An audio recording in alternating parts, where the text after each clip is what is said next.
Bonjour à toutes et à tous et bienvenue dans mon cabinet. Je suis Julia Bosquiero et nous allons découvrir ensemble une nouvelle facette de la lithothérapie.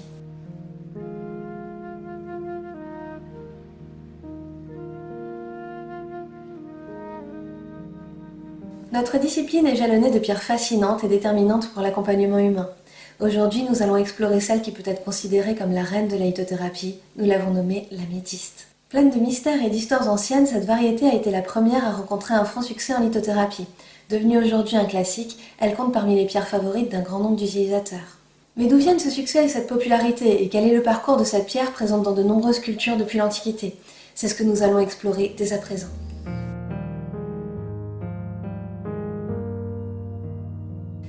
La plus vieille histoire au sujet de l'améthyste dont nous disposons nous vient de la Grèce antique et est issue de sa mythologie. Dionysos, le dieu vagabond du vin et de l'ivresse, croisa la route de la nymphe Améthystos. Subjugué par sa beauté, il entreprit de lui conter son désir, et devant son refus, la prit en chasse. La nymphe en détresse en appela à l'aide de la chaste déesse Artémis. Répondant à son appel, la déesse la transforma en une pierre pure et translucide, la rendant ainsi hors d'atteinte du dieu. Les différentes versions attribueront à Dionysos de la tristesse ou du respect pour Améthystos. Toutes diront que pour rendre hommage à la nymphe, il versa sur elle sa denrée la plus précieuse, le vin. Elle se colora dès lors d'une sublime couleur pourpre qui éveilla l'admiration des êtres humains de tous les âges. Les attributs de l'améthyste tout au long de l'histoire sont très empreints des symboles de ce mythe. Elle devient la pierre qui protège des passions, éclaire l'esprit et préserve de l'ivresse. Même l'étymologie de son appellation, issue du nom de la nymphe, signifie non ivre. De telles propriétés ont donné naissance à des histoires plus ou moins vérifiées, comme l'hypothèse selon laquelle les Romains fabriquaient des verres en améthyste afin de se préserver des effets néfastes de l'alcool.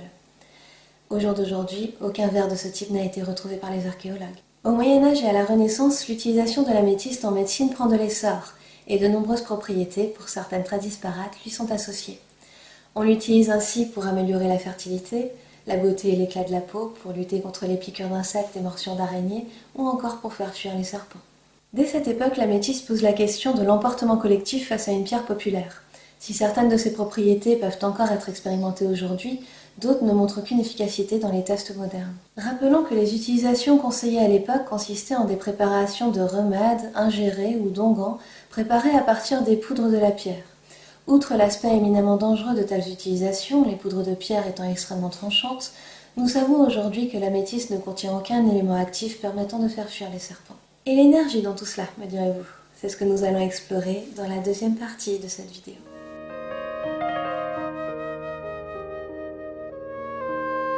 Toute pierre voit ses propriétés énergétiques découler de sa constitution physique.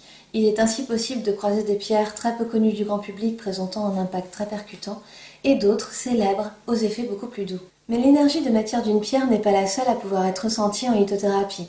Toute croyance humaine partagée par un grand nombre de personnes ou intégrée dans notre inconscient collectif sera génératrice d'énergie. C'est ce que nous appelons le principe de forme-pensée ou dans une autre mesure d'égrégore. En lithothérapie, les phénomènes issus de l'énergie humaine sont considérés comme secondaires face à l'énergie première de la pierre. Les formes pensées sont bien souvent instables et disparaissent dès lors qu'elles ne sont plus nourries par l'engouement collectif. Mais il existe des exceptions à cela, lorsqu'une croyance devient culture et qu'elle est maintenue souvent inconsciemment par un collectif à travers les âges. C'est le cas d'une partie des propriétés de l'améthyste qui présente par exemple des effets d'apaisement des allergies et des piqûres d'insectes, alors que les autres quartz partageant la même structure et la même composition chimique en sont incapables. Dernier point important concernant les propriétés de croyance de l'améthyste, ces dernières n'ont pas besoin de la présence physique de la pierre pour être efficaces. Si l'énergie de matière d'une pierre aura du mal à s'étendre sur des kilomètres, son énergie de croyance, en revanche, pourra parfaitement se déplacer pour répondre à un appel. C'est cet effet qui est utilisé dans le cadre de pratiques telles que les cristaux éthériques, qui consiste à écrire le nom d'une pierre sur un bout de papier afin d'en bénéficier au travers de la visualisation et de la concentration. De telles pratiques ont de très bons effets sur des pierres célèbres auprès du grand public ayant nourri notre inconscient collectif, mais sont très peu efficaces sur des pierres même très puissantes, qui seraient inconnues de la plupart des personnes.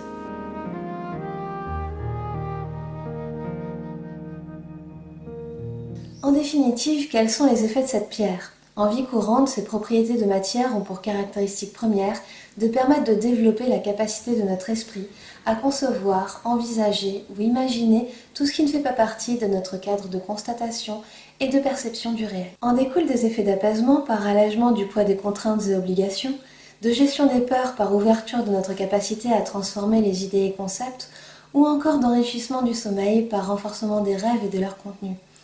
Les possibilités d'inspiration sont diverses et variées en fonction des personnes et des techniques d'utilisation employées. La popularité de l'améthyste est également issue de propriétés plus culturelles comme l'amélioration des capacités de voyance, de médiumnité ou encore de télépathie.